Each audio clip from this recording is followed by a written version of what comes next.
ही माझी पत्नी आहे. तिला गेल्या 1.5-2 वर्षापासून पॅरालिसिसचा त्रास आहे. तिची उजवी बाजू अफेक्ट झाली होती. मी बऱ्याच ठिकाणी तिचे उपचार केले. पुण्यामध्ये चांगल्या नावाजल्या हॉस्पिटलमध्ये पण केले. निपाणीसारख्या स्टेशनला पण जाऊन केले. पण तिथं जेवढा फरक पडला नाही तेवढा इथं जनसेवा हॉस्पिटल पैठणमध्ये फरक पडला.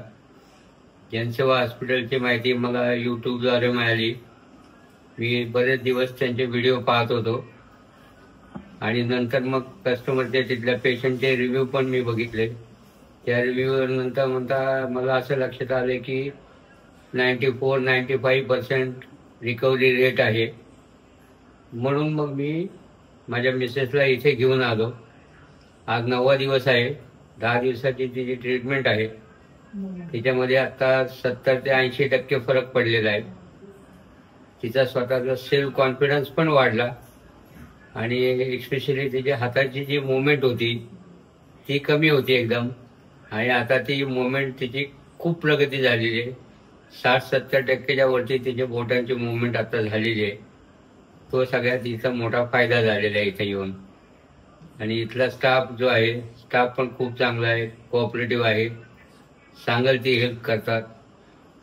आणि सर्व डॉक्टर, कानडे डॉक्टर साहेब स्वतः, त्यांच्या मिसेस रेणुका कानडे, सर्व स्टाफ एकदम कोऑपरेटिव्ह आहेत आणि सर्व प्रकारची मदत करतात. पेशंटला आतमध्ये आणण्यापासून सर्व उपचार करेपर्यंत सर्व प्रकारची मदत करतात ते.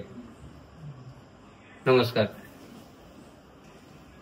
मी इथे आलो तेव्हा माझ्याबरोबर बॅचमध्ये बरेचसे 8-9 पेशंट आले होते. त्यातल्या बऱ्यापैकी पेशंटला चालता पण येत नव्हतं.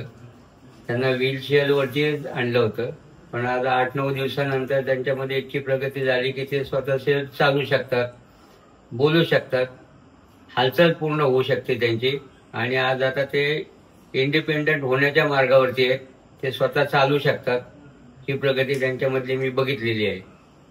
ज्या कुणाला जर इथून पुढे काही या प्रकारचा पॅरालिसिस सारखा त्रास असेल, मणक्याचे आजार वगैरे असतील किंवा इतर काही स्नायूचे आजार असतील तर त्यांनी, मी तुम्हाला अगदी हक्काने सांगतो की तुम्ही जनसेवा हॉस्पिटल पैठणमध्ये या, डॉक्टरांशी बोला.